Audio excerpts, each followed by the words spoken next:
All right, here's our good doctor, Dr. Alicia Arbaje, who joins us from Johns Hopkins. All right, you just saw, Linda, it seems to me that those who keep their minds active are doing okay in later life, right? Absolutely. People often ask me, what do I need to do to prevent all these different diseases that happen when we get older, like memory loss, dementia, becoming frail, becoming immobile, and really the single most important thing people can do is stay active, physically and mentally active, so that's a great example. I like what you said. It's okay to ask for help.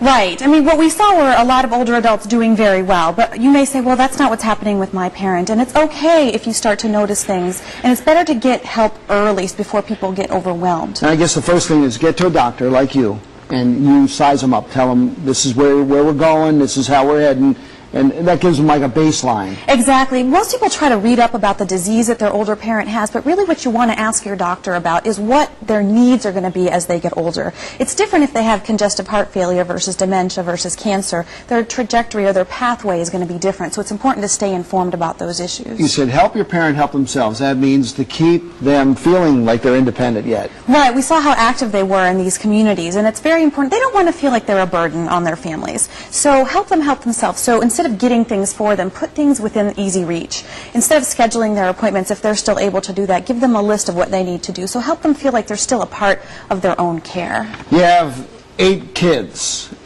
9 different opinions on how to take care of mom and dad. How do you figure out who's right and who's wrong in this? Yeah, so this is really tough, especially with large families where everyone has a different role. And a lot of times the roles that people had as children, they maintain as they get older. The younger one is always seen as the younger one and not as helpful or that sort of thing. So these kind of relationships get perpetrated in later life. So really what I recommend is to see someone, a professional who can help mediate and help facilitate that kind of work. So a geriatrician usually helps with these kinds of care coordination activities. Neurologists, psychiatrists also have special training in this area.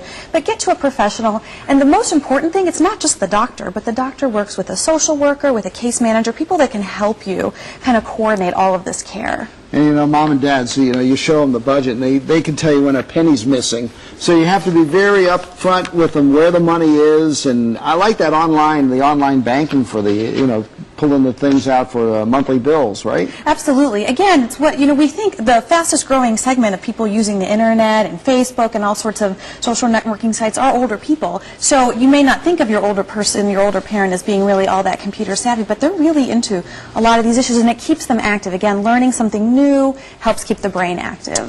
Eat well, exercise, maintain friendships, right? So that's important both for the older person and for the person caring for the older person, because we often get so involved in our caregiving roles with our older parents that we don't realize that we also need to care for ourselves so that we can prevent the problems that we might see our older parents going through. And the big thing, groceries and meals. Yeah, so one of the things people ask me is, well, what should I delegate to other people and what should I try to do for my older parent? And things like groceries and meals are things that you can try to delegate to others and really save your time with your older parent for going to the doctor or doing fun things with the grandkids, that sort of thing. You have 8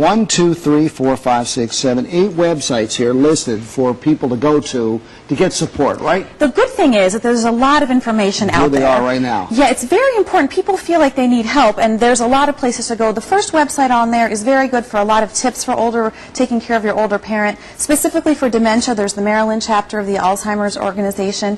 And then the third one that's on there is very important. It links you to the Maryland Department of Aging and to the Area Agency on Aging for every county in the state, and that can give you links to the community resources in the area. And the final one gives you tips there. A few more that you can see there that are related to caregiving and help for older adults. And then the final one is our Hopkins Memory Center for folks who have dementia or other types of memory disorders. They can come and see us there. All right, doctor, you got it all. And of course, don't worry about it. We'll put it up on our website, abc2news.com. Thank you so much. Always a pleasure. Great to be here. All right, Megan.